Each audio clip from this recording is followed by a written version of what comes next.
국민의힘 소식 이어갑니다. 주호영 비대위원장이 내일까지 비대위원 인선을 마무리하겠다고 밝혔죠. 그런데 겉으로 보기엔 비대위 구성이 쉽지 않은 듯합니다. 비대위 합류를 권유받은 인사들이 참여를 꺼리고 있다는 소식인데요. 물론 내부 보완을 이유로 말을 아끼고 있는지는 내일 구성안을 봐야 알 것 같습니다. 관련 내용을 정치 인사에 대해서 자세히 짚어보겠습니다.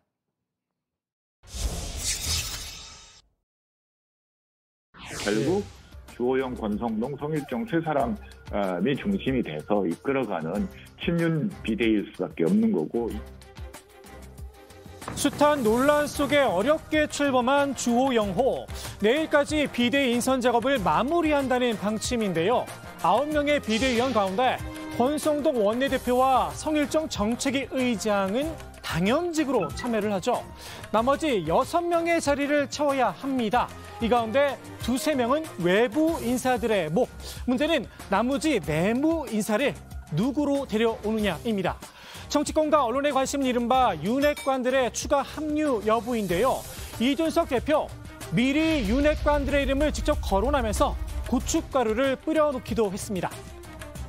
권성동, 이철규, 장제원과 같은 윤핵관들, 그리고 정진석, 김정재, 박수영 등의 윤핵관 호소인들은 앞서 성일정 정책위 의장은 중립적인 인사가 중심을 해서 들어가게 될 거다라고 선을 그은 상태죠.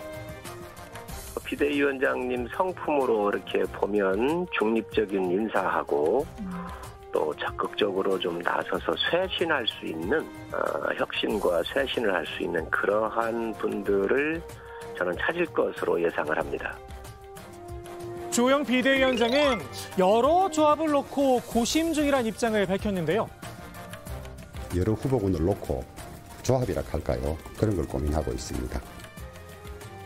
중립적인 여러 후보군의 조합. 문제는 제안을 받은 당사자들도 고민이 크다는 겁니다. 선뜻 오케이 사인을 주지 않고 있다고 하는데요.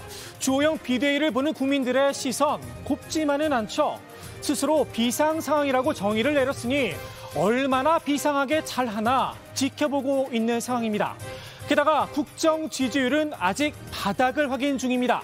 지금 지도부에 들어가 봐야 독배를 드는 것과 다름없다는 뒷말이 나오는데요. 독이, 조기 전대론도 솔솔 흘러나오고 있죠.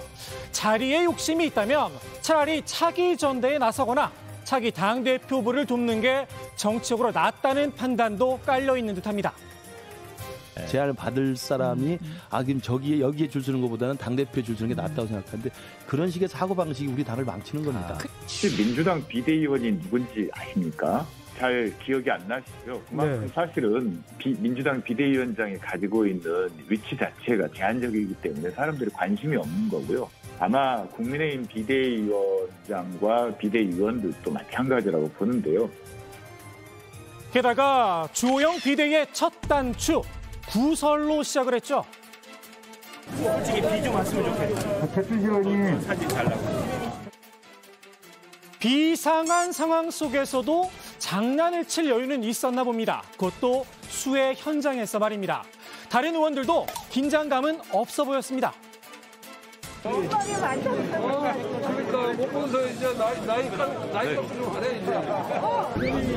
나경원 지역이라고 나길 딱 보니까 나경원 대표 아니고 바꾸려고.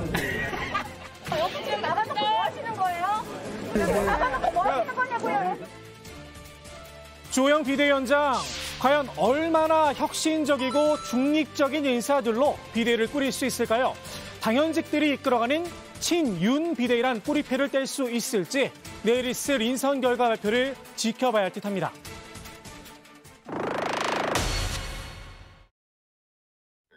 가처분 인용이건 기각 관계없이 아무튼 대포를 미사일을 쏘겠다. 계속 싸우겠다라고 했잖아요. 이준석 대표가 내놓은 가처분 신청. 인용이냐 기각이냐 엇갈린 전망이 나오는데요. 근데 이 판사님이 보니까 지난번에 강용석 TV 토론도 받아줬고 그다음에 강화 군수라든지 아니면 어디 도의원 국민의힘 관련해서 뭐 사기 전과 아니면 거주 요건 아니면 예를 들어서 감점 요건 안 한 거에 대해서 가처분을 받아줬어요. 저는 그렇게 인용 가능성이 높다고는 생각을 하지 않습니다. 네. 절차의 하자 부분도 실질적으로 당원 당규가 개정이 되었기 때문에 찾아보기엔 좀 어렵지 않나 이렇게 봅니다. 그렇게 보시는 거예요. 인용이라면 이 대표의 승리죠. 다만 기각이 되더라도 이 대표의 싸움은 끝나지 않을 듯합니다.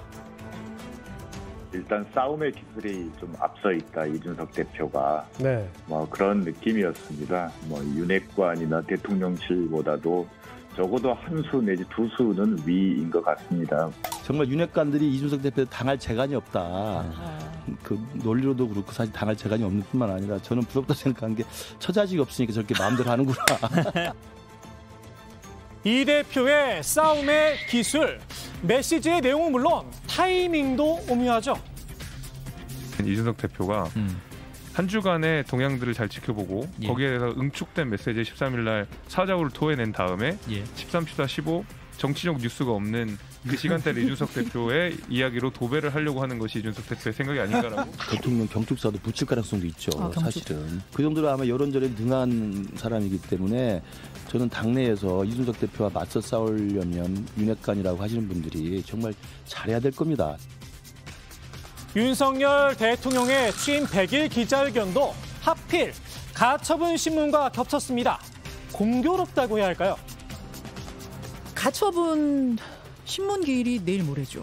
예, 17일입니다. 공교롭게도 그날이 대통령 100일 되는 날이더라고요. 뭐 제가 잡은 거 아닙니다. 별 얘기 안 나올 가능성이 많아요. 윤석열 대통령 특징이 예를 들어서 뭐 구체적으로 그동안 뭐 언론 인터뷰를 많이 해본 분이 아니잖아요. 네. 근데 그날 하필이면 3시에 저 가처분 신문이 있어요. 이 대표가 잘 싸운 결과겠죠. 민심에서도 우위를 점하고 있다는 평가인데요. 이른바 이준석 유승민표 보수신당. 여론조사에서 국민의힘을 앞섰습니다.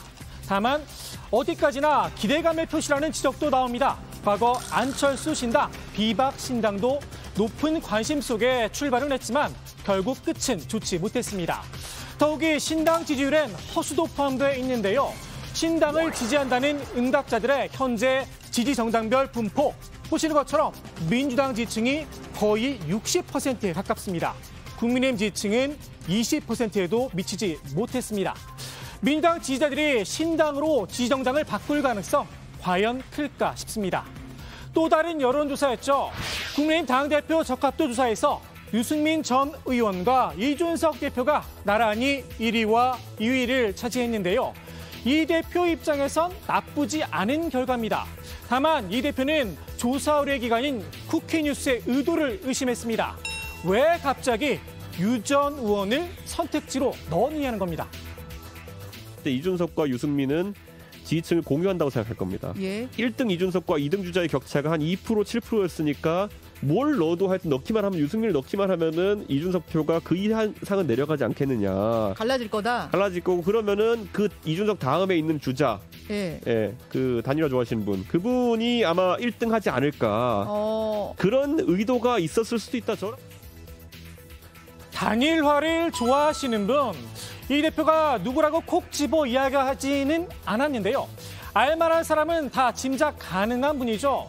당초 의도와 달리 그분 대신 유승민 전 의원이 스포트라이트를 받은 건가 싶기도 합니다.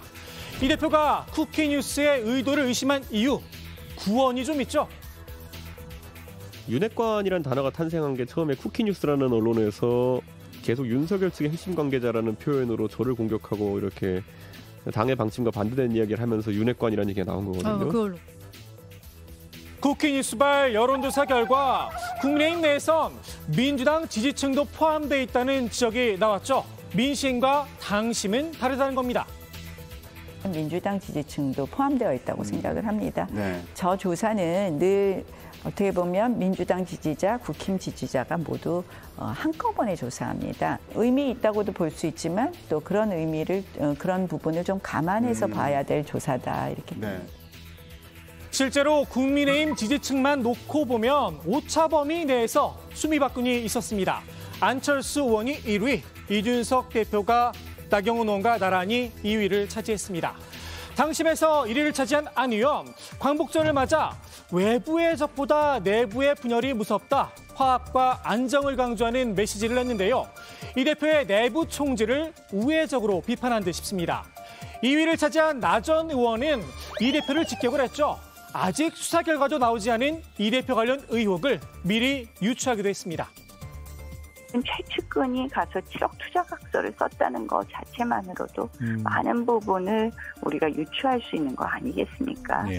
그렇다면 그때 딱 물러서고 조금 기다리면 오히려 기회가 올 텐데 하는 그런 안타까움이고요. 판사 출신이신데 형사법 체계에서는 유추 적용 금지의 원칙이라는 게 있어요. 죄형 법정주의 그리고 형사법 체계에서 유추 해석이 금지된다는 대원칙을 제가 다시 한번 강조드립니다.